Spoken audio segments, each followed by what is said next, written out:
here's how much money that person has in their investment account if they simply blindly invest in the S&P 500, literally just throw their money in there, grab any S&P 500 stock.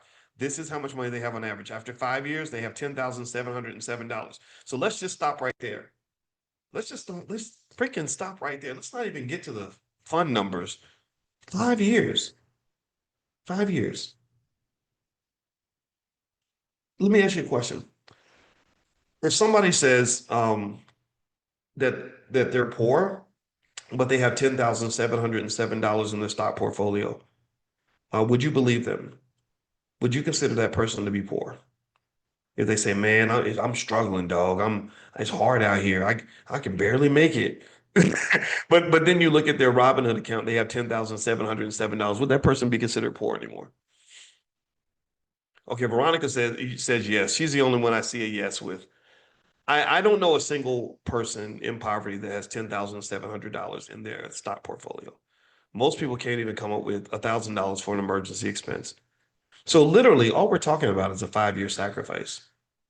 This is how sick our country has become, that we're not even prepared to make a 5 year sacrifice for ourselves. But we'll make a 5 year sacrifice for other things. I've seen people sacrifice 5 years to try to make it to the NBA. They sacrifice like 15 years for that. I've seen people sacrifice 5 years to learn how to go work for white people. They go to college. They call that college, college and a master's degree or something like that. 4 years, 5 years, whatever, right? Um, I've seen people sacrifice 5 years for other things. I've seen people sacrifice 5 years by paying their car note on time for 5 years.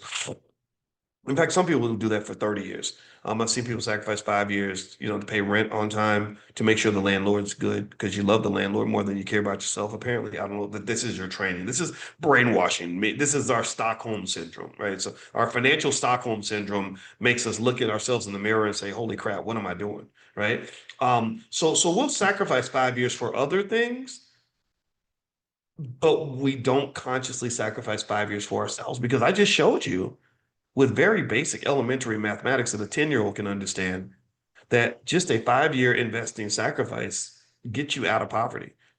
And then let me ask you another question. Give me a yes if you agree with this. I would argue that 95% of all Black people can afford $5 a day on something. Because think about it. If we couldn't afford $5, we couldn't go to the liquor store. How many of y'all know Black people that can go to the liquor store? If we couldn't afford $5, we couldn't go buy chicken. How many of y'all know Black people who eat chicken? Anybody know a Black person somewhere who eats chicken? What do you think? If we didn't have $5, we couldn't go to McDonald's. Did you? I mean, if you look, have you looked at the prices of McDonald's value meals lately? Don't walk up in McDonald's for $5. You're gonna walk out of there hungry.